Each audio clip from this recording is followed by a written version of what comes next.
The delicate chime of fine china and hushed conversations filled the private dining room of Kintsugi, one of Tokyo's most exclusive restaurants.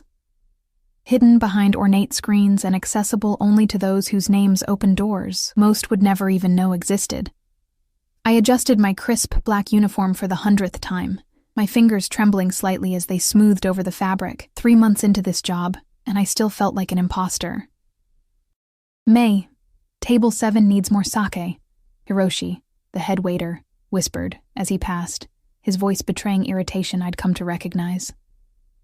I was still learning, still making mistakes, still the American girl who'd come to Tokyo to find herself after college, and somehow landed a job at a restaurant that served people who could buy and sell my entire hometown without blinking. "Hi," I responded, bowing slightly before hurrying toward the service area.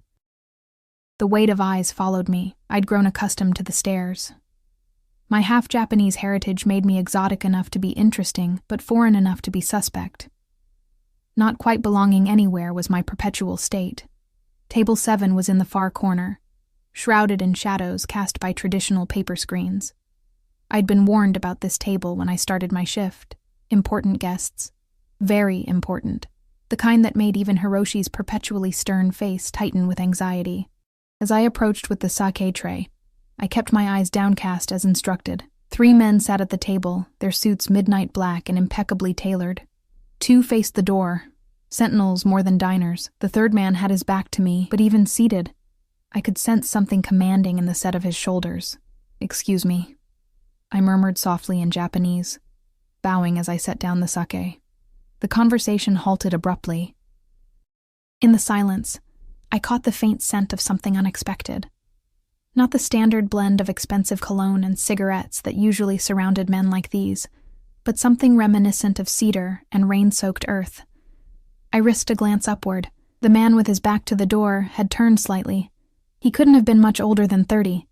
His features sharp and perfect, like they'd been carved from stone by a master sculptor. His eyes met mine for a fraction of a second. Dark, intelligent, and utterly cold. Something inside me froze, a primal instinct warning of danger.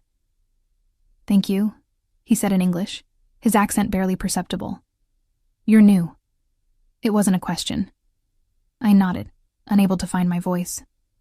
"American?" he asked, switching effortlessly between languages. "Yes," I managed, half on my father's side. One perfectly arched eyebrow rose slightly, the only indication of interest on his otherwise impassive face. I felt trapped in his gaze, like a butterfly pinned to velvet. The other men at the table exchanged glances. "Your name?" he asked. "May," I whispered, then cleared my throat. "May Walker." He nodded once, dismissively, and I took the hint, backing away with another bow. My heart pounded in my chest as I retreated to the service area. I pressed my palm against the wall, steadying myself. "Are you trying to get fired?" Hiroshi appeared beside me, his voice a harsh whisper. "You do not speak to Tanaka-san unless spoken to, and even then, you say as little as possible." "Tanaka-san?" I asked, the name unfamiliar. Hiroshi's eyes widened in disbelief. "Kazuto Tanaka. He owns this restaurant, and half of Shinjuku. And you?" He shook his head. "Just stay away from that table. I'll handle it myself." For the next hour, I kept to my other tables, though I couldn't help stealing glances at table 7. Tanaka remained still, speaking rarely. But when he did, the other men leaned in, hanging on every word. Twice I caught him watching me, his expression unreadable. As the night wore on, the restaurant emptied gradually until only Tanaka's party remained. I was clearing a nearby table when a phone rang. Not the subtle vibration of a cell phone, but the harsh ring of the restaurant's private line at the service station. I was closest. "Answer it," Hiroshi said, his hands full with trays. I picked up the receiver. "Kintsugi Restaurant, good evening." A rapid stream of Japanese filled my ear, too fast for my intermediate skills to follow completely. Something about a delivery tomorrow, changes to the schedule. I recognized the word for boss repeated several times. "I'm sorry," I said in Japanese. "Could you speak more slowly, please? I don't understand." The voice on the other end switched to English, annoyed. "Who is this? Put Tanaka-san on immediately." I froze. I'm just a waitress. Let me get..." A hand appeared beside me, taking the receiver from my grasp. I hadn't heard him approach. How could someone move so silently? Tanaka stood inches from me, his proximity sending a shock through my system. Up close, he was even more intimidating, taller than I'd realized, his presence seeming to consume all the oxygen in the room. "Hi," he said into the phone, his voice low. He listened for a moment, his eyes never leaving my face. I wanted to step away, to create some distance, but my back was already against the counter. I was trapped between the solid wood and his solid frame. He spoke again, rapid Japanese that I couldn't follow, except for one phrase at the end that was unmistakable. "She stays." He hung up the phone. "You understood that call," he stated. "Only parts," I admitted, heart racing. "Something about a delivery schedule?" His eyes narrowed slightly. "You speak Japanese." "Some." "My mother is Japanese. I've been studying since I came here, but I'm not fluent." "How long have you worked here?" 3 months. "Before that?" I swallowed. "I taught English at a small school in Roppongi. But the program lost funding." He studied me for a long moment, then reached into his jacket. I flinched involuntarily, earning the ghost of a smile from him. He pulled out a business card instead, holding it between 2 fingers. "Tomorrow, 9 a.m., my office." He placed the card on the counter beside me. "Don't be late." Before I could respond, he turned and walked back to his table. The 2 men stood immediately, flanking him as they exited the restaurant without another word. Hiroshi appeared at my side, his face pale. "What did you do?" I looked down at the card. Embossed black text on cream paper read simply, "Kazuto Tanaka, Tanaka Group. He wants me to come to his office tomorrow," I said, my voice small even to my own ears. Hiroshi took the card from my trembling fingers, examining it before handing it back with a look I couldn't quite decipher. "Then you go, and you pray he only wants you for your language skills." That night, sleep eluded me in my tiny apartment. Rain pattered against the windows, creating shadows that danced across my ceiling. Every time I closed my eyes, I saw Tanaka's face, felt his presence looming over me. I told myself I wouldn't go, that I'd call in sick to the restaurant and forget I'd ever heard the name Kazuto Tanaka. But deep down, I knew that wasn't an option. Men like him didn't make requests. They gave commands, and the world bent to their will. And there had been something in his eyes when he looked at me. Something calculating and possessive that made my skin prickle with both fear and something else I wasn't ready to name. The next morning dawned gray and misty. I stood before my closet, paralyzed by indecision. What does one wear to meet a man who made hardened businessmen tremble? I settled on a simple black dress, modest but professional. The address on the card led me to a towering glass building in the financial district. My reflection in the polished doors showed a pale face with wide, frightened eyes. I barely recognized myself. The lobby security barely glanced at the card before directing me to a private elevator that required a key card. A stone-faced man in a suit materialized beside me, swiping his card without a word. We rode in silence to the top floor. The elevator opened directly into an expansive office.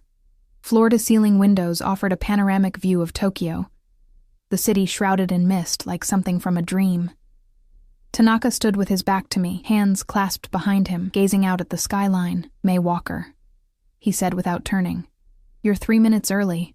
I stepped forward, my heels silent against the plush carpet. "You said not to be late." Now he turned, and in the morning light, I could see him clearly for the first time. His suit was charcoal gray, custom-fitted to his athletic frame. His face was a study in perfect symmetry, but it was his eyes that captured me, dark as midnight, and just as fathomless. "Do you know who I am?" he asked, moving to sit behind an enormous desk of polished wood. "You own the restaurant where I work," I said carefully. A small smile played at the corners of his mouth. "Among other things." He gestured to the chair across from him. "Sit." I obeyed, perching on the edge of the seat, ready to flee though I knew there was nowhere to run. "You're educated," he said. "American University?" I nodded. "Columbia, literature and Japanese studies. And yet you wait tables." I lifted my chin slightly. "I came to Japan to connect with my heritage." The teaching position was temporary. When it ended, I took what I could find. Admirable, he said, though his tone suggested otherwise. But wasteful. Before I could respond, the door opened, and one of the men from the restaurant entered, leaning down to whisper in Tanaka's ear. Tanaka's expression hardened, his jaw tightening almost imperceptibly. "Bring him," he said. Moments later, the man returned with another in tow, Hiroshi, looking smaller and more frightened than I'd ever seen him. "Tanaka-san." Hiroshi bowed deeply, his voice shaking. "I didn't know she would come here. I would have stopped her." Tanaka's gaze flicked to me, then back to Hiroshi. "You misunderstand. I invited her." Confusion bloomed on Hiroshi's face. "But sir, the policy about staff has changed," Tanaka interrupted. "As of last night, Mei-san will no longer be waiting tables." My stomach dropped. "You're firing me?" Tanaka looked at me, something almost like amusement crossing his features. "No, Mei. I'm promoting you. You will work here as my personal assistant. Your language skills and education are wasted at Kintsugi." Hiroshi looked between us, bewildered. I shared his confusion but was too stunned to speak.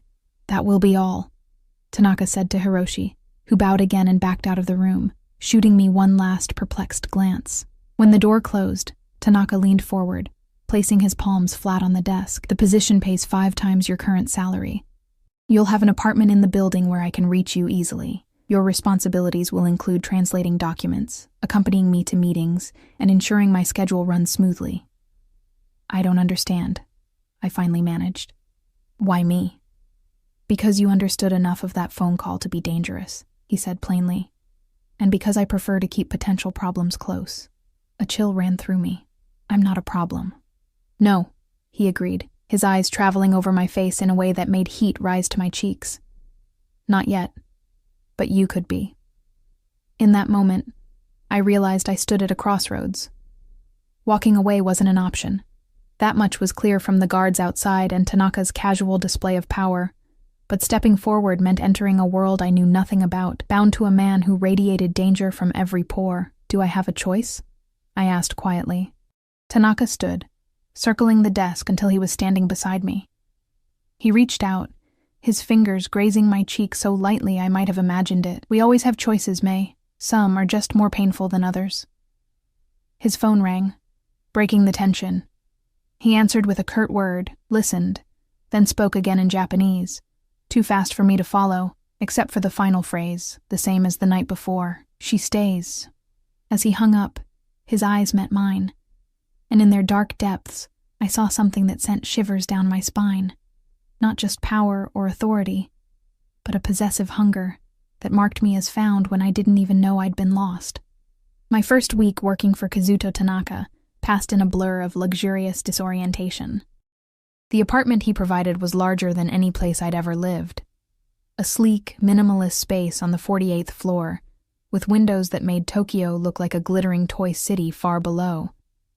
The closet came pre-filled with designer clothes in exactly my size, tags still attached. I tried not to think about how he knew my measurements. Each morning, a black Mercedes arrived precisely at 7:30 to deliver me to the Tanaka Group headquarters.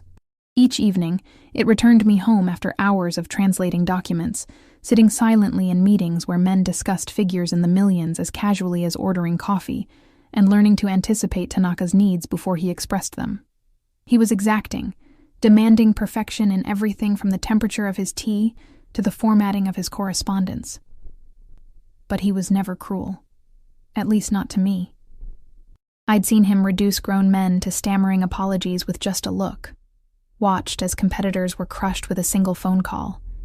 Yet with me, he was different. Patient, almost gentle, though never warm. On the 8th day, everything changed. I was organizing his schedule when he emerged from his private conference room, followed by 3 men I'd come to recognize as his inner circle. Akira, his security chief, moved like a shadow, eyes constantly scanning for threats. Hayato, his legal counsel, carried a sleek briefcase handcuffed to his wrist. And Takeshi, his second in command, who watched me with undisguised suspicion whenever Tanaka wasn't looking. "Clear my calendar for the weekend," Tanaka said, stopping at my desk. "We're going to Hakone." I blinked up at him, confused. "We?" A ghost of a smile touched his lips. "You're my assistant, are you not?" "I require assistance." Behind him, Takeshi's expression darkened. "Of course," I said, fingers already moving over the keyboard. "I'll make the arrangements." "Already done," Tanaka replied. "Pack for 3 days. Bring something formal for dinner." Before I could respond, he was moving toward the elevator, Akira and Hayato flanking him like sentinels. Only Takeshi remained, hovering by my desk. "You know what he is, don't you?" he asked, voice low and dangerous. I kept my expression neutral. "My employer." Takeshi leaned closer, the scent of expensive cologne and cigarettes making me suppress a cough. "He's Yakuza. His father was Kumicho of the Tanakagumi before him. The businesses, the restaurants, they're just the surface. Beneath is blood and bone." My hands stilled on the keyboard. I'd suspected, of course. The whispers, the deference, the power that seemed too absolute for mere wealth. But hearing it confirmed made my stomach tighten into knots. "Why are you telling me this?" I asked. "Because you're playing with fire," Takeshi replied. "And when he burns you, when he's done with his new toy, there won't be enough of you left to sweep away." He straightened, adjusting his tie. "Some of us have dedicated our lives to the Tanakagumi. We don't appreciate outsiders, especially foreign ones." With that, he walked away, leaving me shaken. I sat motionless, staring at the screen without seeing it. Yakuza. I was working for, living in a building owned by, dependent upon, a crime lord. I should run, take whatever money I'd saved and flee back to America. But where would I go? My father had remarried years ago, building a new family that had little room for reminders of his first wife, and my mother's family had disowned her when she married an American. I was alone, adrift between two cultures that both viewed me as other. And there was something else, something I was reluctant to admit even to myself. In Tanaka's orbit, for the first time in my life, I felt seen. Not as an exotic curiosity or a foreigner to be tolerated, but truly seen.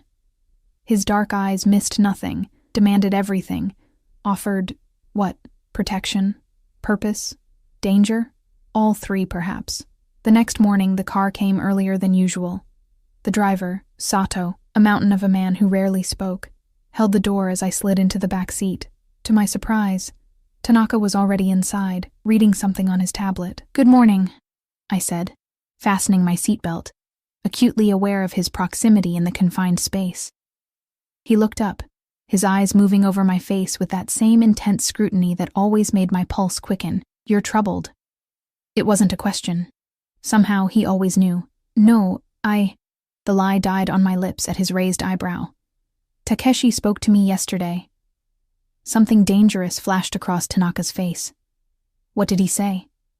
I hesitated, suddenly afraid I'd made a mistake. "He told me about your family business, the Tanakagumi," Tanaka said, setting aside his tablet. "And what else?" "He said I was temporary. A toy." The words burned my throat. Tanaka was silent for a long moment, his eyes never leaving mine. Then he reached across the space between us, his fingers catching my chin, tilting my face up. His touch was warm, firm, inescapable. "Do you feel like a toy, May?" he asked, voice low. I swallowed hard. "I don't know what I feel." "Fear," he supplied. "Curiosity. Attraction." His thumb brushed over my lower lip, so lightly it might have been my imagination. "All normal. All expected."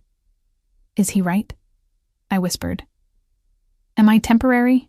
Something shifted in Tanaka's expression, a softening so subtle I might have missed it if I hadn't been watching him so closely. "Nothing in this life is permanent, but while you're mine, you're under my protection. Remember that. Mine." The word echoed in my head, simultaneously a threat and a promise. The car wound its way out of Tokyo, the urban sprawl gradually giving way to rolling hills and forests. Tanaka returned to his tablet, and I gazed out the window, lost in thought. After about 2 hours, we turned onto a private road that led to a traditional Japanese estate nestled against the mountains, surrounded by carefully manicured gardens. As we pulled up to the entrance, I noticed several black SUVs and men in suits patrolling the perimeter. Tanaka's hand brushed my arm as we exited the car. "Stay close," he murmured. "There will be other families here, business associates. They're not all friends." Inside, the estate was a harmonious blend of traditional Japanese architecture and modern luxury. A woman in a kimono bowed deeply as we entered. "Tanaka-sama," she greeted him. "Your usual suite is prepared." Tanaka nodded. "And a room for my assistant, adjoining." The woman's eyes flickered to me briefly before she bowed again. "Of course. This way, please." We followed her through corridors of polished wood, past rock gardens and koi ponds visible through open screens. Finally, she slid open a door revealing a spacious suite overlooking a private garden and the mountains beyond. Another door within led to a smaller but equally elegant room. "Rest," Tanaka said as the woman left us. "We have dinner with the Ishikawa family at 7. "Who are they?" I asked. "Potential allies," he replied. "The daughter will be there. She doesn't speak English. You'll translate." I nodded, understanding my role now. "Is there anything specific I should know?" Tanaka moved to the window, gazing out at the view.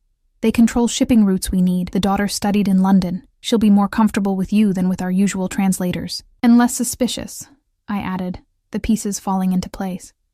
He turned, the corner of his mouth lifting slightly, perceptive. I decided to push my luck. "What exactly is your business, Tanaka-san?" "Kazuto," he corrected.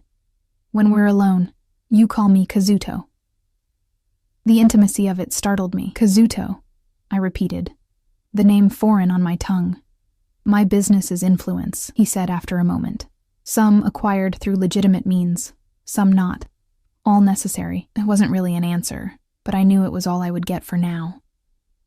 He checked his watch, a subtle, understated timepiece that probably cost more than a year's rent at my old apartment. "The onsen is private until 5. You should experience it while you're here." With that, he left through a sliding door connecting to the garden, leaving me alone with my thoughts. The hot spring bath was heavenly after the long drive.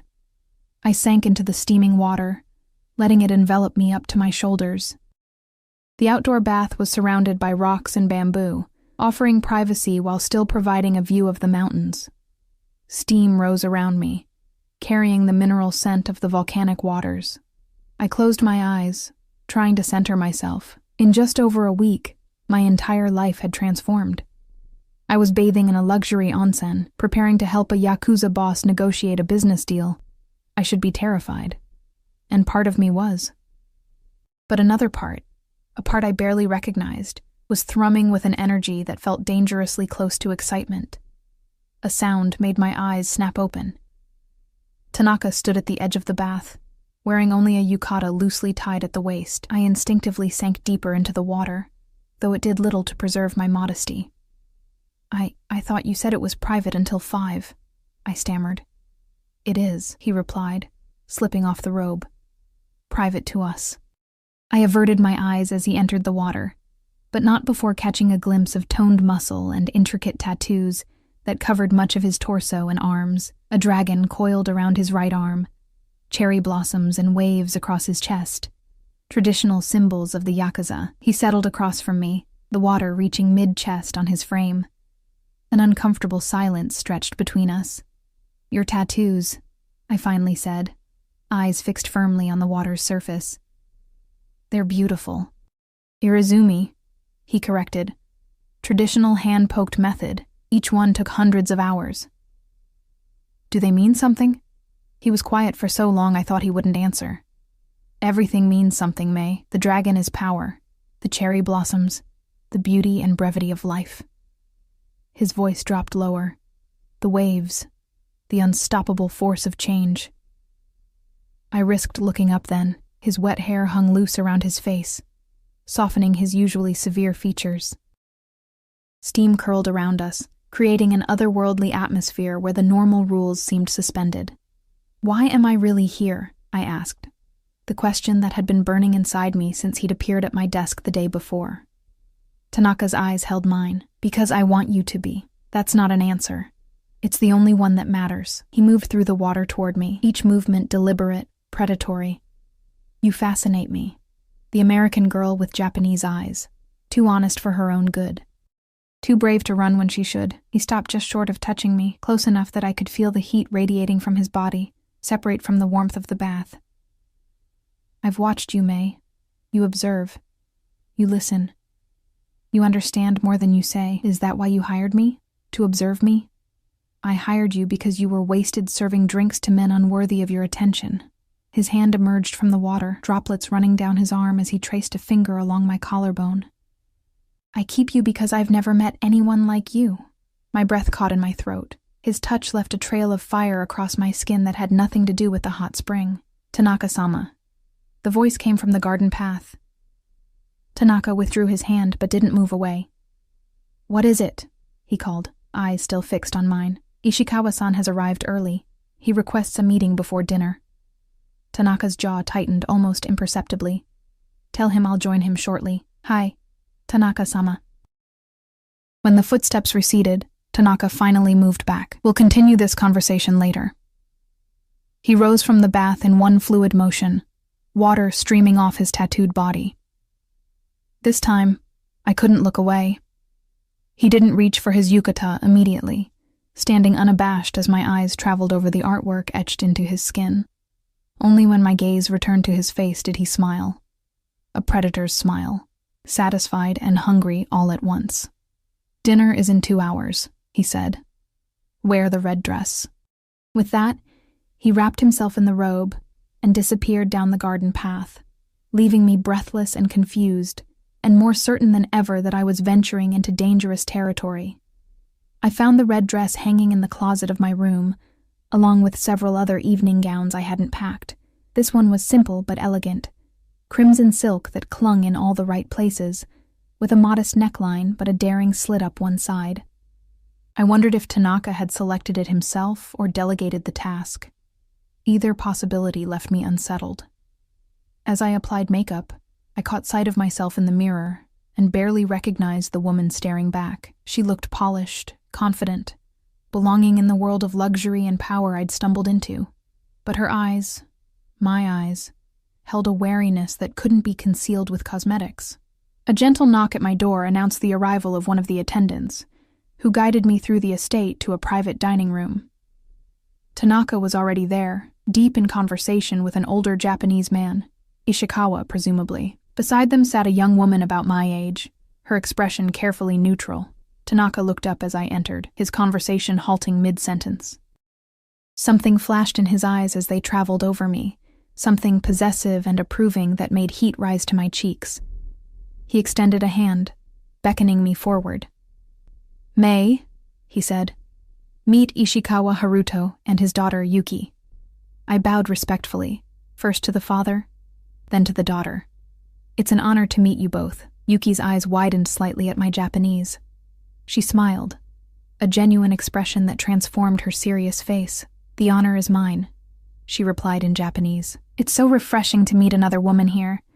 These gatherings are usually filled with old men discussing boring business. I translated for Tanaka, softening her words slightly. His lips twitched in what might have been amusement.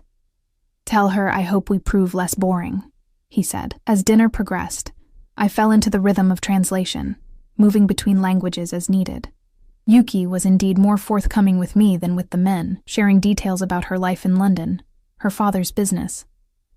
I caught subtle cues from Tanaka about which information to emphasize in my translations, which to downplay. Halfway through the meal, Tanaka's hand came to rest on the small of my back, as he leaned in to hear something Ishikawa was saying. The touch was casual, almost proprietary. Across the table, I noticed Yuki observing the gesture, a knowing look crossing her face. When the men excused themselves to discuss business in private, Yuki switched to English, surprising me. So, she said, sipping her sake, how long have you been with Tanaka-san? Just over a week, I replied. I'm his assistant. She laughed lightly. Is that what they're calling it now? My cheeks burned. It's not like that. No? She raised an eyebrow. He watches you like a man dying of thirst watches water. And the red dress? That's his signature color. Everyone here knows what it means when a woman wears Tanaka red. My heart seemed to stop, then restart at double speed. What does it mean? Yuki leaned closer, lowering her voice. It means you're his, off limits to everyone else. Her eyes flicked to the door where the men had disappeared. He's not known for sharing. You misunderstand, I insisted, though my voice lacked conviction. It's a professional relationship. She gave me a pitying look. There's nothing professional about the way he looks at you, or the way you look at him. She took another sip of sake. Be careful, Mei-san. Men like Tanaka don't love, they possess. And what they possess, they never release. Before I could respond, the door slid open again. Tanaka and Ishikawa returned, their expressions revealing nothing of their discussion, but something had shifted. A new tension hummed in the air between them. Mei, Tanaka said, his voice cool and controlled. Ishikawa-san has invited us to join him tomorrow for a boat tour of Lake Ashi. You'll accompany me. I nodded, not trusting my voice. Under the table, Yuki squeezed my hand briefly in what felt like solidarity. The rest of the evening passed in a blur of polite conversation and calculated maneuvers. I played my role, translating when needed, smiling at the right moments. But inside, my mind raced with Yuki's words. Tanaka red, his signature color, his mark of possession. When Ishikawa and his daughter finally departed, Tanaka remained seated, motioning for me to stay as well. The attendants cleared the dishes silently, then disappeared, leaving us alone in the room. You and Yuki seem to get along well, he observed, pouring sake into my cup without asking. She's interesting, I said carefully. She told me about her studies in London. And what else did she tell you? His dark eyes bore into mine, and I knew lying would be futile. She told me what it means when a woman wears this color. A slow smile spread across his face.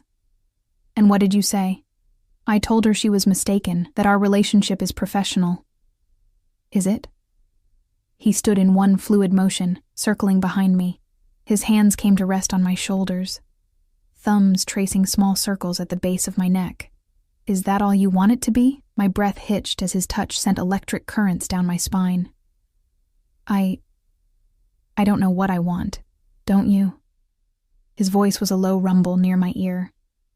One hand slid from my shoulder to the nape of my neck, fingers threading through my hair. Your body betrays you, Mei. Every time I touch you, every time I come near. I closed my eyes, unable to deny it. From the first moment in the restaurant, something had drawn me to him. Something beyond fear or fascination. It's dangerous, I whispered. Yes, he agreed, his grip tightening slightly in my hair. I am dangerous. The question is whether you're brave enough to face that danger. He released me suddenly, stepping back. Get some rest. Tomorrow will be challenging. Without another word, he left, the door sliding closed behind him with a soft whisper that seemed to echo in the emptiness he left behind. Sleep eluded me that night. I lay on the futon, staring at the ceiling, replaying every moment since that fateful night at the restaurant. How had I ended up here? In a luxury ryokan, wearing a dress the color of blood and desire, caught in the orbit of a man who commanded fear and respect in equal measure. More troubling still, why didn't I want to escape? Dawn was breaking when I finally drifted off, only to be awakened by a gentle knock at my door 2 hours later. An attendant entered, bearing a tray with tea and a light breakfast. Tanaka-sama requests you join him in the garden when you're ready, she said, bowing deeply. I dressed quickly in a simple sundress, blue, not red, and followed a stone path through immaculately maintained gardens. Tanaka sat beside a koi pond, watching the colorful fish glide beneath the surface. He wore casual clothes today, dark jeans and a simple button-down shirt, sleeves rolled up to reveal the edges of his tattoos. Somehow the informal attire made him seem more approachable, though no less dangerous. You didn't sleep, he said without turning. I stopped a few feet away. How could you possibly know that? Now he looked up, and the intensity in his gaze made me catch my breath. I know everything about you, Mei. The shadows under your eyes, the tension in your shoulders, the way you hold yourself when you're uncertain. That's unsettling. A ghost of a smile touched his lips. To be known completely? Most people crave it. Most people don't have a Yakuza boss studying their every move. The word hung between us, Yakuza. I'd never spoken it aloud before, had danced around the nature of his business. His expression didn't change, but something darkened in his eyes. So, Takeshi told you the truth? Yes.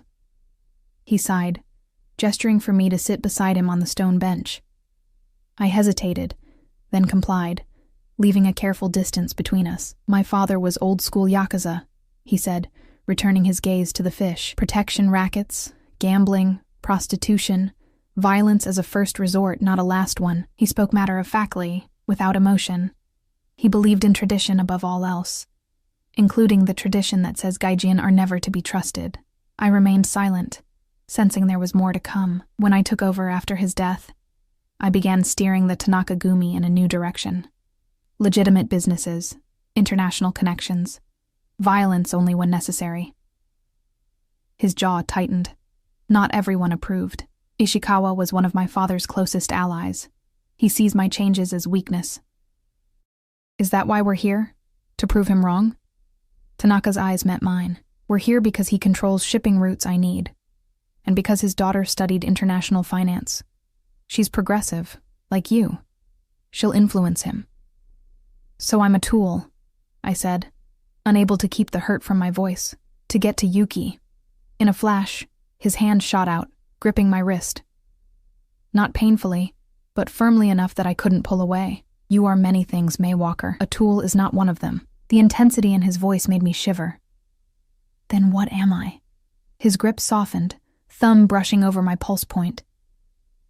Something unexpected, something I didn't plan for. Before I could respond, footsteps approached on the garden path. Tanaka released my wrist but remained close, his shoulder almost touching mine. Akira appeared, his face tense. Tanaka-sama, we've received word. The boat tour today, there's been a change of guard. Shimada's men will be providing security. A muscle in Tanaka's jaw twitched. Shimada, you're certain? Hi, 3 of his top lieutenants will be on board. Tanaka was silent for a moment, his expression unreadable. Inform Takeshi. Double our security detail, and check my usual contingencies. Akira bowed and departed as silently as he'd arrived. I waited until he was out of earshot before asking, Who is Shimada? A rival, Tanaka replied, his voice clipped. One who would benefit greatly from my disappearance. Cold fear washed over me. You think it's a trap? We should cancel. And show weakness. He shook his head. No, but you will stay here. What? No, This is not a discussion. He cut me off, voice hardening. Shimada's men are unpredictable, volatile. But you need me to translate for Yuki, I protested. I need you alive more. The words hung in the air between us. His face remained impassive, but something in his eyes, a flicker of what might have been concern, or something deeper, made my chest tighten. I'm coming with you, I said quietly. That's my job. Your job is to do as I say. My job is to assist you. And you said yourself that Yuki is key to convincing her father. I held his gaze, refusing to be intimidated. I'm not afraid. You should be.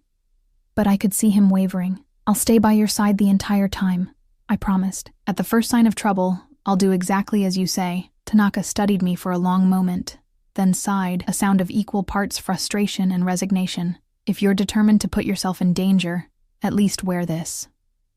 He reached into his pocket and withdrew a small pendant on a silver chain. Keep it with you at all times today. I took it, examining the delicate cherry blossom carved from some kind of pale stone. It's beautiful. It's jade, he said. It belonged to my mother. He hesitated, then added, It has a tracking device embedded in it. If we're separated, I'll find you. The implication sent a chill down my spine, but I slipped the necklace over my head, the pendant cool against my skin. Thank you. He reached out, adjusting the pendant to lie perfectly centered at the base of my throat. His fingers lingered, tracing my collarbone in a gesture that was becoming familiar. The boat departs in an hour. Wear something you can move in easily, but bring a light jacket. The lake can be cold. An hour later, we were walking down to the dock where a sleek motorboat awaited. Ishikawa and Yuki were already aboard, along with several men in suits who I assumed were security. Tanaka's own security team flanked us, Akira and 3 others. all moving with the hyper-vigilant awareness of men expecting trouble. Yuki waved when she saw me, seeming genuinely pleased. "Mei-san, I'm so glad you could join us. Father's business associates are usually so boring." I smiled, grateful for her friendly presence amid the tension. I've never been on Lake Ashi before. It's beautiful. As the boat pulled away from the dock, I couldn't help noticing the way Tanaka positioned himself, always keeping me slightly behind him, always with a clear line of sight to the other security team. 3 men on the opposite side of the boat watched us with expressionless faces. Shimada's men, I presumed. Yuki linked her arm through mine, drawing me toward the bow. "Come. The view is best from here." I glanced at Tanaka, who gave a barely perceptible nod. Akira followed a few steps behind, as Yuki led me to the front of the boat. "Your boss is very protective of you," she observed in English, voice low enough that only I could hear. "He's protective of all his employees," I replied, touching the jade pendant unconsciously. Yuki's eyes followed the movement, widening slightly when she saw the necklace. "That's his mother's, isn't it? I've seen him wearing it on occasion." My fingers froze on the pendant. He said it was hers. Yes. She looked back at Tanaka, who was engaged in conversation with her father, though his eyes flicked to us regularly. "You know, in traditional Japanese culture, giving a family heirloom like that, it has significance." "What kind of significance?" I asked, pulse quickening. Before she could answer, a commotion broke out at the stern, raised voices, a sudden movement. Tanaka was on his feet in an instant, Akira at his side.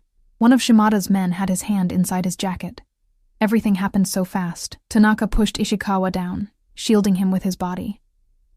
Akira drew a weapon I hadn't realized he was carrying. Yuki screamed, clutching my arm. And then, the sharp crack of gunfire. Chaos erupted. More shots. Yuki and I dropped to the deck. Through the pandemonium, I heard Tanaka's voice calling my name. I looked up to see him fighting his way toward us, expression fierce. Behind him, one of Shimada's men raised his gun, aiming directly at Tanaka's back. "Behind you!" I screamed. Tanaka spun, but too late. The gun fired. He staggered, clutching his side, but remained standing. With a movement so swift I barely saw it, he drew his own weapon and fired twice. The man collapsed.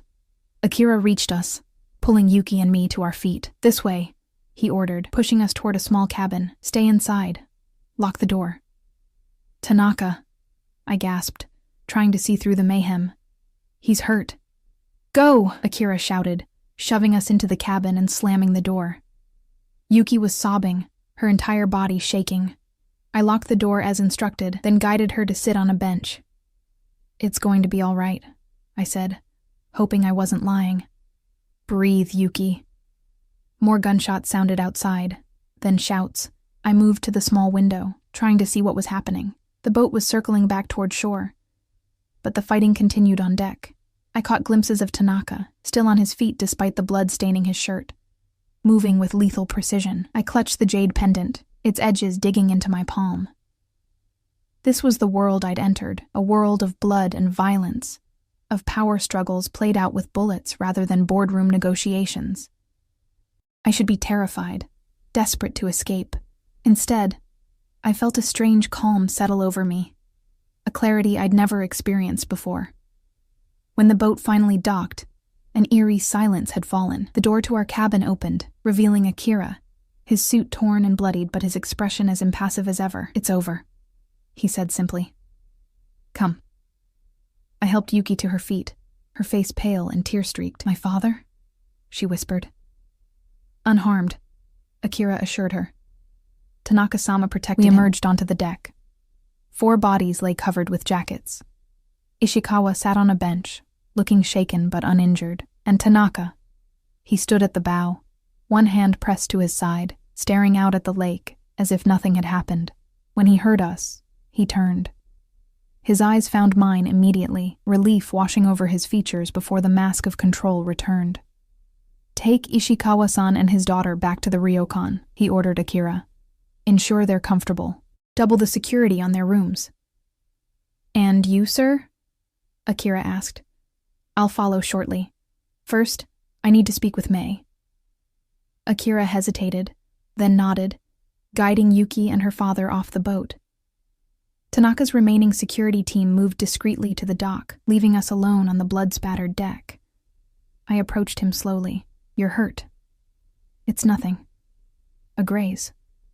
I could see through the tear in his shirt that it was more than a graze. A bullet had carved a path along his ribs, leaving a deep, bleeding furrow. You need a doctor. What I need, he said, voice low and intense, is to know that you're all right. I'm fine. Thanks to you and Akira, he closed the distance between us in 2 strides, his hands coming up to frame my face.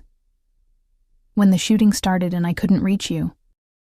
His voice trailed off, something raw and vulnerable flickering in his eyes. I'm here, I whispered. I'm safe. His thumbs brushed over my cheeks, coming away wet with tears I hadn't realized I'd shed. You warned me about the man behind me. You saved my life. Before I could respond, his mouth was on mine, hard and desperate. The kiss was everything I'd secretly imagined, and nothing I'd been prepared for. Possessive, demanding, consuming.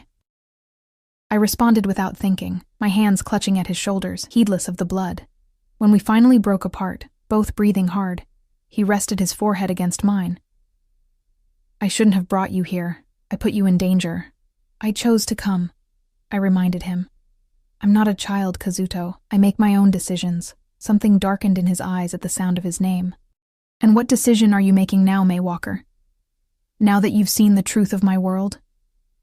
I looked around at the aftermath of violence, at the blood staining the deck, at the man before me who had killed without hesitation to protect what was his. The answer should have been obvious. I should run as far and as fast as possible. Instead, I reached up, touching the jade pendant at my throat. I'm staying, I said softly. With you.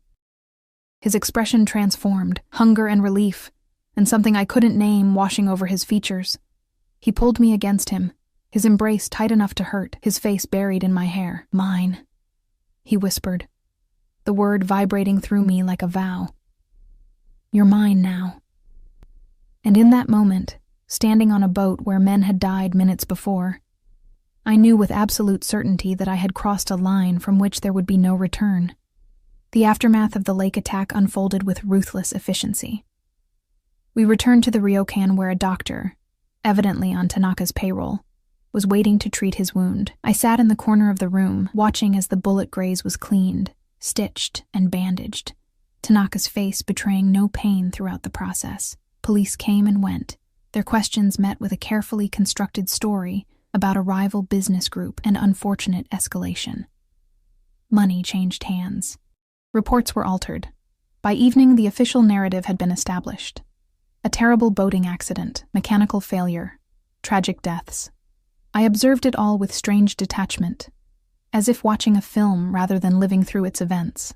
My world had shifted on its axis, realigning itself around the man who now sat across from me in his private suite, sipping sake as if we were discussing dinner plans, instead of the 4 deaths we'd witnessed that morning. You're very quiet, Tanaka observed, setting down his cup. I'm processing, I replied honestly. This isn't exactly a normal day for me. A ghost of a smile touched his lips. No, I suppose not. He studied me for a moment. Does it frighten you? What happened today? Yes, I admitted, but not in the way you might think. I met his gaze steadily. What frightens me is how quickly I'm adapting to it, to your world. He leaned forward, dark eyes intent on mine. Tell me what you're thinking. I took a deep breath. I'm thinking that I watched men die today, and instead of being horrified or traumatized, I'm sitting here wondering how the Ishikawa negotiations will proceed now. I shook my head slightly. What does that make me? A survivor, he said simply. Someone who sees reality for what it is and adapts. Is that why you chose me? Because you saw that quality in me? Tanaka was quiet for a long moment. I chose you because you answered a phone call that wasn't meant for you, and instead of cowering, you faced me directly. His voice lowered. I kept you because I saw something in your eyes that first night, something that matched what's inside me. And what's that? Hunger. he said, the word hanging between us like a challenge. For something more than the ordinary life you were living. The truth of it struck me like a physical blow. All my life I'd felt like I was watching the world through glass, never quite belonging, never fully engaged. Until now. Until him. What happens next? I asked, surprised by the steadiness of my voice. Ishikawa will agree to our terms, Tanaka replied. Today proved I can protect him better than Shimada ever could. And us? The question slipped out before I could stop it. What happens with us? He set down his sake cup and rose, moving to kneel before me. His hand came up to touch the jade pendant at my throat. That depends on you. His fingers traced a path from the pendant to my collarbone, then up the side of my neck, leaving fire in their wake. I want you, May. Not just as my assistant, not just in my bed. I want all of you. My breath caught. You barely know me. I know enough, he countered. I know you're brave and intelligent. I know you see the world as it truly is, not as you wish it to be. I know your touch makes me forget the weight I carry. His hand cupped my cheek. The rest, we'll learn together. I leaned into his touch, desire and fear warring within me. Your world is dangerous. Yes, he agreed. And now it's your world too. His thumb brushed over my lower lip. Unless you choose to leave. You can walk away tonight. Return to Tokyo. To America. I won't stop you. I searched his face, looking for deception, finding none. You would let me go? Difficult it would be, he admitted. A flash of something possessive darkening his gaze. But yes, the choice is yours, May. It always has been. In that moment, I knew he was giving me a gift few in his world ever received. The freedom to choose, rather than having the decision made for me, and somehow, that made my choice clearer. I leaned forward, closing the distance between us, and pressed my lips to his. Unlike our first kiss on the boat, this one was gentle, questioning. His response was immediate, his hand sliding into my hair, holding me to him as the kiss deepened. When we finally broke apart, his eyes had gone dark with desire. Is that your answer? Yes, I whispered. I'm staying. Something shifted in his expression. Relief, triumph, hunger all mingling together. He stood, pulling me to my feet and into his arms. You're certain? I nodded, unable to form words as his hands traveled down my sides, coming to rest at my hips. Say it, he demanded softly. I need to hear the words. I'm yours, I said, the admission both terrifying and exhilarating. I choose this. I choose you. The restraint he'd been exercising shattered. His mouth claimed mine, hungry and demanding, as he backed me toward the bedroom. Any hesitation I might have felt dissolved under the heat of his touch, the intensity of his desire. Clothes fell away, his hands and lips exploring every inch of newly exposed skin with reverent attention. His body was a canvas of art and scars, the Irizumi tattoos extending across his chest, down his arms, over his back. A dragon, cherry blossoms, waves, and symbols I didn't recognize, all rendered in vibrant colors that seemed to move in the dim light. I traced them with my fingertips, learning the map of him, as he did the same to me. Beautiful, he murmured against my skin. So beautiful. When we finally came together, it was with an intensity that bordered on desperation, as if we were both trying to claim and be claimed in equal measure. Afterward, lying in the tangled sheets with his arm around me, my head on his chest, I felt a strange sense of peace, as if I'd been searching for something my entire life without knowing what it was, only to find it in the most unexpected place. What are you thinking? He asked, fingers tracing lazy patterns on my bare shoulder. That I should be more frightened by today than I am, I admitted. By all of this. He was quiet for a moment. Fear is natural. Wise, even. But you've shown more courage than most men in my organization. His hand moved to the jade pendant, which I'd never removed. This suited you from the moment I put it on you. Yuki said it has significance, giving a family heirloom. A small smile played at his lips. It does. His fingers closed around the pendant. It means I've chosen you. As what? As mine, he said simply. In every way that matters. The words should have alarmed me. They spoke of possession, of a decision made without my input. Yet I found myself comforted by them, wrapped in the certainty of his claim like a protective cloak. Sleep, he murmured, pressing a kiss to my forehead. Tomorrow, we return to Tokyo. Things will be different now. I didn't ask how.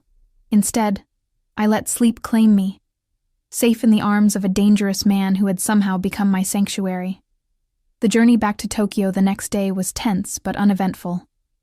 Ishikawa and his daughter traveled separately, but not before Yuki embraced me, whispering in my ear, "Be careful with your heart." The warning came too late. My heart was already inextricably tangled with Kazuto Tanaka's world. As we entered the city, Tanaka made a call, speaking rapid Japanese that I was beginning to understand more easily with each passing day. When he hung up, he turned to me. "There's something you need to see," he said. "A part of my life I haven't shown you yet." The car turned down unfamiliar streets, eventually pulling up to an unmarked building in a quiet neighborhood. Unlike the gleaming tower of Tanaka Group headquarters, this was a traditional structure, modestly elegant rather than ostentatious. "What is this place?" I asked as we stepped from the car. "My home," he replied. "My real home, not the penthouse where I sometimes sleep." I followed him through a gate into a courtyard garden, immaculately maintained with stone lanterns and a small koi pond. The house itself was traditional Japanese architecture, with sliding paper doors and a wooden veranda wrapping around the perimeter. Inside, the space opened into a sunlit living area with minimalist furniture and art. Not the ostentatious displays of wealth I might have expected, but carefully chosen pieces that spoke of refined taste. An elderly woman appeared, bowing deeply to Tanaka. "Tanaka-sama," she greeted him. "We weren't expecting you until tomorrow." "Change of plans, Hana," he replied. "This is May Walker. She'll be staying with me from now on." The woman's eyes widened slightly before she composed herself, bowing to me as well. "Welcome, Walker-san." "Thank you," I replied in Japanese, bowing in return. "Please call me May." A hint of approval flickered in her eyes before she turned back to Tanaka. "Shall I prepare tea?" "Please," he nodded. When she'd gone, he guided me deeper into the house. "Hana has been with my family since I was a child. She's one of the few people I trust completely." "She seems surprised to see me," I observed. "I've never brought anyone here before," he said simply. "This place is separate from my business, my sanctuary." The significance of his words wasn't lost on me. He was showing me a side of himself few ever saw, inviting me into the private world behind his carefully constructed public persona. He led me through several rooms, each minimally furnished but with at least one striking piece of art. A painted scroll, an ancient vase, a small statue. Finally, we came to a room that was clearly his office. Unlike the modern, intimidating space at Tanaka Group headquarters, this one felt more personal. Books lined the walls. A traditional low writing desk occupied one corner, and on the wall hung a single photograph. A beautiful Japanese woman holding a small boy, both smiling. "My mother," he said, following my gaze, "before my father's world destroyed her." I moved closer to the photograph, studying the woman whose jade pendant now hung around my neck. "What happened to her?" Tanaka was silent for a moment. "She came from an old family, traditional values. Marrying my father was considered beneath her, but she loved him." His voice hardened, until she discovered exactly what kind of man he was, what kind of business he ran. "Did she leave?" "She tried." His face darkened with old pain. "A rival family used her escape attempt as an opportunity. They took her, thinking to use her as leverage against my father." I felt a chill run down my spine. "What did your father do?" "What the old code demanded. He refused to negotiate with them. Said it would show weakness." Tanaka's jaw tightened. "They returned her body 3 days later." Horror washed through me. "How old were you?" 8, he said, old enough to understand what had happened. Old enough to swear I would never be like him. I reached for his hand, squeezing it gently. "I'm so sorry." He accepted the touch, but his expression remained distant, lost in memory. My father saw emotion as weakness. After my mother died, he was determined to toughen me. His methods were effective. His eyes refocused on me. It's why I've been changing the Tanaka-gumi, moving away from the old ways, building something that doesn't rely on fear alone. Is that why Shimada's men attacked? Because they see you as weak? His lips curved in a humorless smile. They see change as weakness, innovation as betrayal of tradition. He led me to sit on a cushion near the desk. You need to understand what you've chosen, May. The world you're entering, it's not just business rivals and shipping contracts.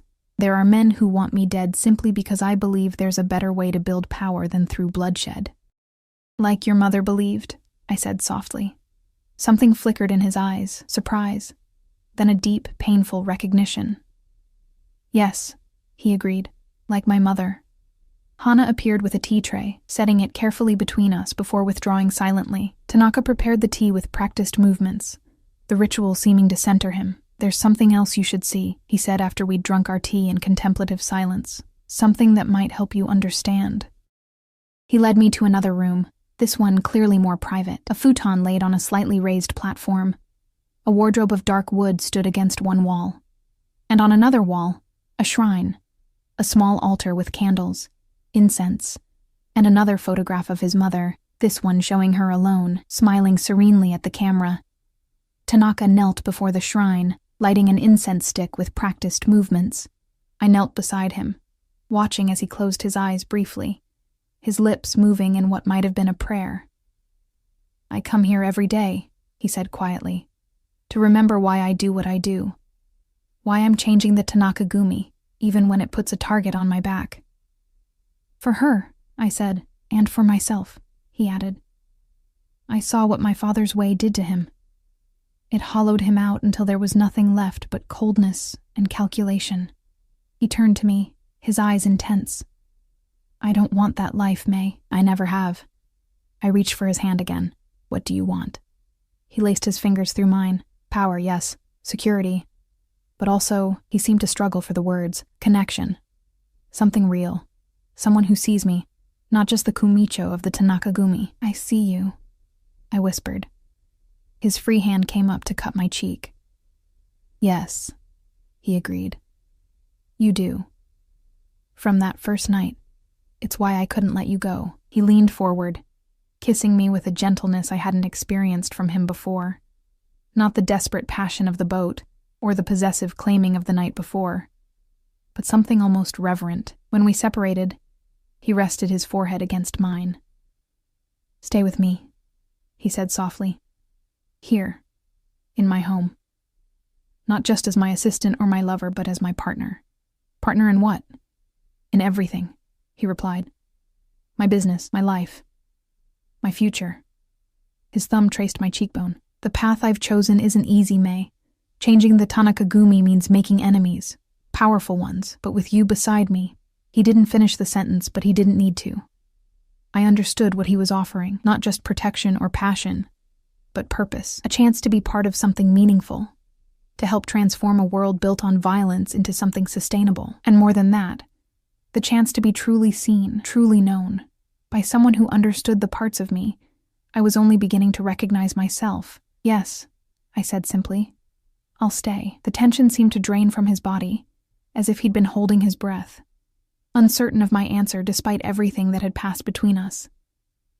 There will be challenges, he warned. Not everyone will accept you easily. Takeshi and others of the old guard. I'm not afraid of Takeshi, I interrupted. Or anyone else who stands in your way, in our way. A slow smile spread across his face. Not the predatory one I'd seen before, but something warmer, more genuine, our way, he repeated, as if testing the words. I like that. That night I slept in his bed, in his home, surrounded by the quiet elegance he kept hidden from the world. As dawn broke, I woke to find him watching me, his expression unguarded in the early light. What happens now? I asked, voice husky with sleep. He traced a finger along my bare shoulder. Now we build something new, he said. Together. I didn't know then how prophetic those words would be, or how soon they would be tested. I only knew that for the first time in my life, I felt like I was exactly where I was meant to be, in the arms of a dangerous man who was showing me, day by day, that even the darkest worlds contained unexpected light. 3 days later, I moved permanently into Tanaka's home. My meager belongings from my apartment looked out of place among his carefully curated possessions, but he insisted on making space for them. "This is your home now," he said, as he cleared an entire wardrobe for my clothes. Not just mine. The transition from assistant to partner wasn't without its challenges. At Tanaka Group headquarters, whispers followed me through the corridors. Takeshi's face darkened whenever he saw me at Tanaka's side in meetings. And there were others, men with hard eyes and traditional values, who clearly resented my presence. But there were allies too. Akira, whose stoic exterior masked a fierce loyalty, took it upon himself to teach me self-defense. "The Kumicho values you," he said during our first session, "so you must be able to protect yourself when he cannot be at your side." Hana, initially reserved, warmed to me when she discovered my genuine interest in Japanese culture and language. She began teaching me the proper way to conduct tea ceremony, to arrange flowers, to move through the traditional house with grace. "The mistress of a household like this should understand its rhythms," she said one afternoon, as she demonstrated the correct way to fold a kimono. "I'm not," I began, then stopped. What was I exactly? Tanaka hadn't put a label on our relationship, and I hadn't asked for one. Hana gave me a knowing look. "The jade pendant," she said simply. "He gave you his mother's jade. That is not a small thing, Mason." That evening, as we sat on the veranda overlooking the garden, I found the courage to ask the question that had been on my mind. "What am I to you exactly?" I said, watching his profile in the fading light. Tanaka turned to me, one eyebrow raised slightly. "You're mine," he replied, as if it were the most obvious thing in the world. "And I am yours. That's not very specific." A small smile played at his lips. "Would you prefer labels? Girlfriend? Lover? Partner?" He reached for my hand. "In my world, such distinctions are unnecessary. What matters is that you belong with me, and I with you." "And everyone knows this because of the jade?" I touched the pendant that I hadn't removed since he'd placed it around my neck. "Yes," he said, "but more importantly, they know it because I've shown them." His fingers tightened around mine. "By bringing you into my home, by having you at my side in meetings, by making it clear that disrespect to you is disrespect to me." I thought about the ways he'd integrated me into his life over the past days, introducing me to his closest associates, explaining aspects of the business I hadn't been privy to before, even consulting me on decisions that would once have been made without my input. "I still have much to learn," I said. "We both do," he replied. "This is new territory for me as well, May. I've never shared my life this way before." The admission warmed me more than any declaration of love might have. For a man like Tanaka, vulnerability was rarer and more precious than any emotion. A month passed, each day drawing me deeper into Tanaka's world. I learned the complex hierarchy of the Tanaka Gumi, the delicate balance between legitimate business and shadow enterprises, the art of negotiation when backed by unspoken power. My Japanese improved rapidly, necessity being the greatest teacher. And with each night spent in Tanaka's arms, each morning waking to his watchful gaze, the connection between us deepened into something I had no words for. But paradise, even one built on such precarious foundations, never lasts. It began with whispers, reports from Tanaka's intelligence network of unusual movements among rival families, meetings held in secret, resources being pooled, old enemies putting aside differences. "They're uniting against me," Tanaka said one night as we sat in his private office, papers spread across the low table between us. "Against us? Because of the changes you're making?" I asked. "Partly." His eyes met mine, something uncharacteristically hesitant in them. "And partly because of you," I stilled. "Me?" "A foreign woman at my side, privy to our most sensitive operations." He reached across the table, taking my hand. "It offends the traditionalists. They see it as further evidence I'm abandoning the old ways. Should I step back? Be less visible?" His grip tightened. "Never. Hiding you would show weakness, suggest I'm ashamed. His thumb traced circles on my palm. Besides, I need you with me now more than ever. The next day, security around us doubled. I was no longer permitted to leave the house without Akira or another trusted guard.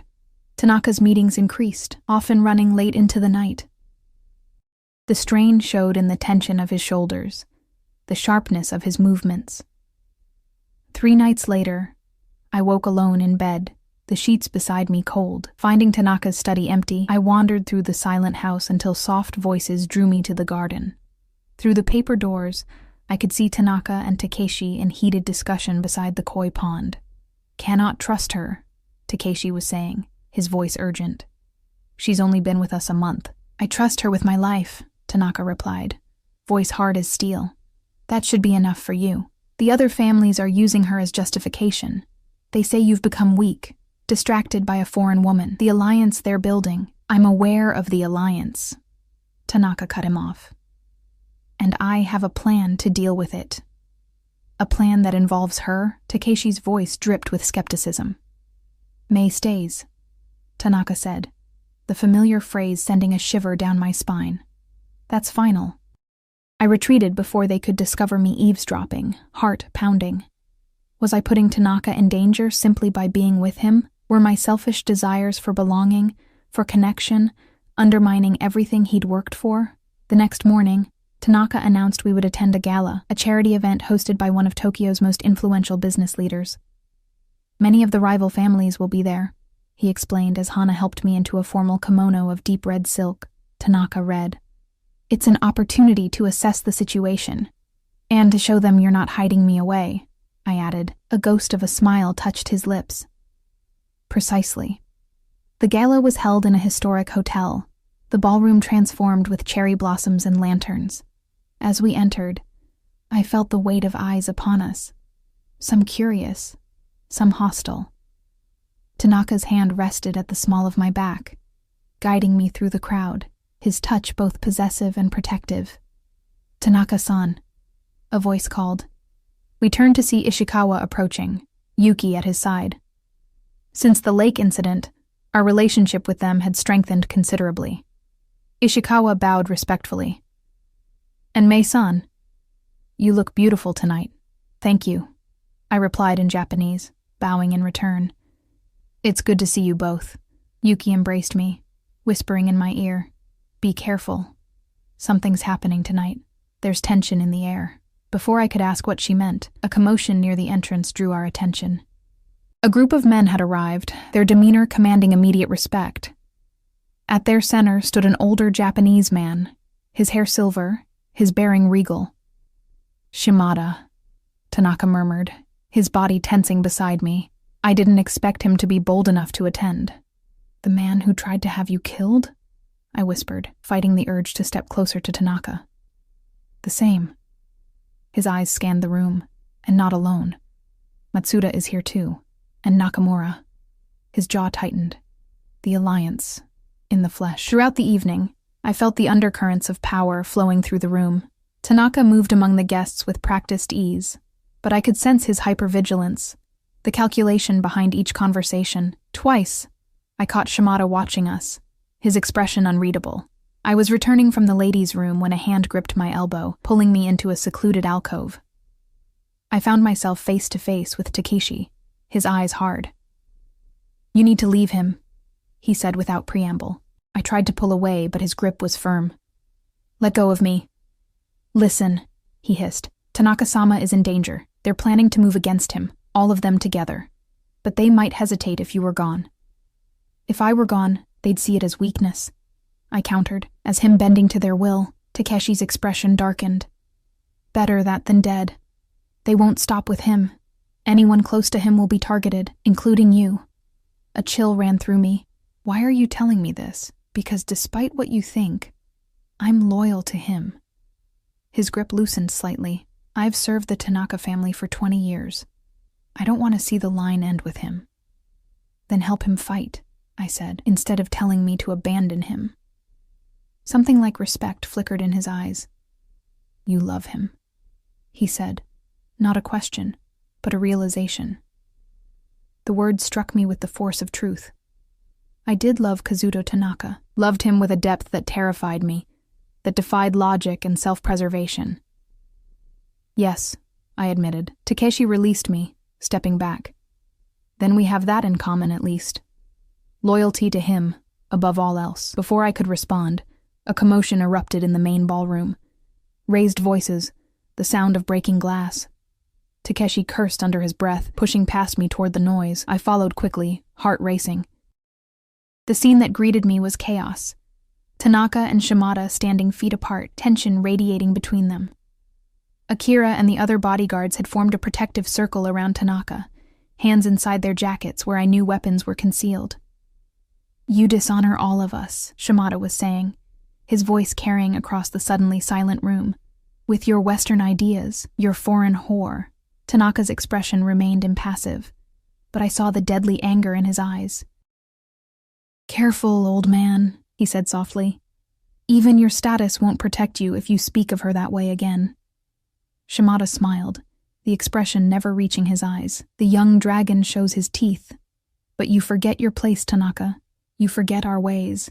"I remember our ways perfectly," Tanaka replied, "including the consequences for those who break the peace." His eyes swept the room, taking in the other Yakuza leaders. "Is this what you want? Open war in the streets? Because that's what will happen if you move against me." A tense silence followed his words. I stood frozen at the edge of the crowd, afraid to move closer, afraid to draw attention. Then, unexpectedly, Ishikawa stepped forward, placing himself beside Tanaka. "The Tanaka Gumi has my family's support," he announced, "and our shipping routes." One by one, other men moved to stand with Tanaka. Not many, but enough to make Shimada's face darken with anger. "This isn't over," he spat, before turning and storming out, his entourage following. The tension in the room broke, conversation resuming in nervous bursts. Tanaka's eyes found mine across the crowd, relief visible in them for a fraction of a second before his mask of control returned. Later that night, back at Tanaka's home, I sat on the edge of our bed, watching as he methodically removed his cufflinks, his tie, the trappings of the evening. "Takeshi spoke to me tonight," I said quietly. "He thinks I should leave you, for your safety." Tanaka stilled, then turned to face me. "And what do you think?" "I think I love you," I said simply. "And I'm not going anywhere." Something broke open in his expression. Vulnerability, and hunger, and something so tender it made my chest ache. He crossed the room in 2 strides, kneeling before me and taking my hands in his. "Say it again," he whispered. "I love you, Kazuto Tanaka." He brought my hands to his lips, kissing each palm with a reverence that made tears spring to my eyes. "No one has said those words to me since my mother died," he said, voice rough with emotion. I had forgotten what they sounded like. "Then I'll say them every day," I promised. "Until you never forget again." He rose, pulling me to my feet and into his arms. "I won't let them hurt you," he vowed. "Any of them. I'll burn the whole city down first." I laid my hand against his cheek. "We'll face them together. Build something new, remember?" His arms tightened around me. "Together." He agreed. 2 days later, we made our stand. With Ishikawa's support and the loyalty of those who believed in Tanaka's vision, we confronted the alliance directly. The meeting was tense, negotiations brutal, but in the end, a compromise was reached. The old ways and the new would find balance. Tradition and innovation would coexist. And at Tanaka's side through it all was the American girl with Japanese eyes, wearing his mother's jade and his signature red, proof that even in the most unlikely places belonging could be found.